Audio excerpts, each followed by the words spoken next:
taking the Ranger, homie, I ain't but fuck all these fakes. Independent truck, WI boy, so I don't know, you ain't know how to skate. Tendo with the nerve case in my backpack, for them taking a break. I just be running, ain't taking no breaks. I got the main fur mixed with snake. Running up, stacking up, all I know this ceiling can take.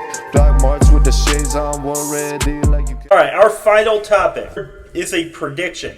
I predict that TKO is eventually going to get rid of WWE Legends deals. If they're restructuring contracts for talents regularly on TV, then there's no way they're going to continue to pay retired wrestlers who have nothing to do with the company anymore. I do, and we both agreed on this off camera. Because and the reason I agree with this... TKO's hungry, money hungry. Well, yeah, but like, if they're going to pull this BS like they did on the New Day with the Legends who brought this company to life, guys like Flair, Shawn Michaels, even though he works with the company now, but like he's a legend as well. Triple H, same thing. The Rock, same thing. Even Stone Cold, like Undertaker. Either the names that are backstage. Yeah, right. Working as a producer. Yeah, I can totally see this happening because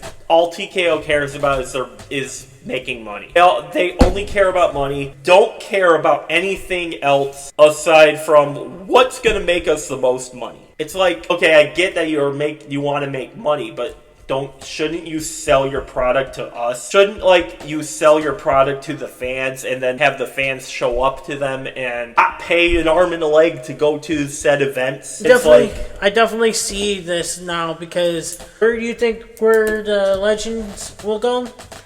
I think AEW. I think a lot will show up on AEW. Yep, look at Mick Foley. Mick Foley is making his debut as we speak now. Yep. And I think and you guys know me, I've been doing this podcast with Unstoppable for months now, and you know how I stand on AEW. I think them signing Mick Foley, that's the kind of spark that they need. That's a guy that will 100% work to get the best out of every talent he works with. And I believe that they're going to be in a much better spot a year from now.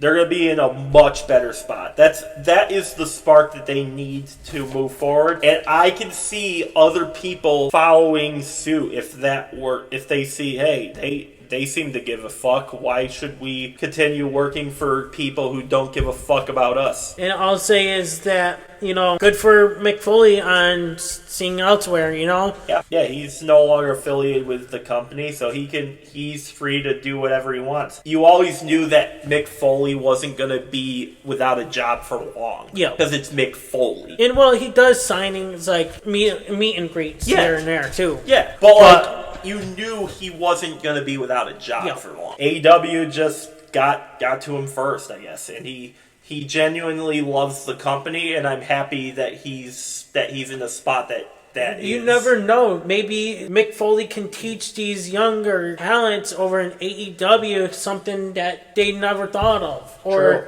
what if Mick Foley saw something in the talent that he never saw, Do you think Mick Foley will be in the ring?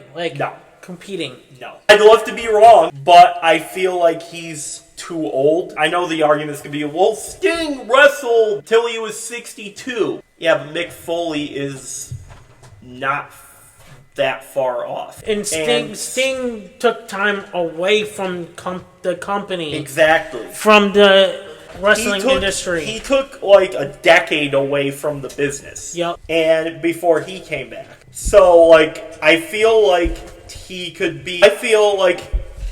was going to be in a role very similar to Big E, where he's going to be on the show discussing the pay-per-views, and he's going to be a part of that whole breakdown crew that they have. Or if they don't have one, well, he's going to make one. Yep. Because that's what he does, and he's a good promoter. That's why I feel like that's the type of dude that they needed, because what Tony Khan needed for a long time was someone who can get creative input, some feedback to him. And since he views Tony Khan as a friend, I feel like he's the type of person that will get that out of Tony Khan. Yep. And I do believe that is a massive signing, and it's historic for this company. It's historic for this business, and I do believe that if TKO is not careful, they may lose the very people that brought WWE to life. It's entirely possible that Mick Foley's the first domino to fall. Because everyone respects Mick Foley. Everyone likes Mick Foley. Yeah, good for him to do something to continue to do something that he's passionate about. And, good for him. Yep. I'm happy for him. All right, well, let us know in the comments below where you think the WWE Legends will go if they get rid of it. Let us know in the comments. Hey, everybody, it's your boy Skiz here. And if you don't subscribe to Buon and the Unstoppable Denominator, then you are a toothy bumfuck, pussy-ass bitch motherfucker.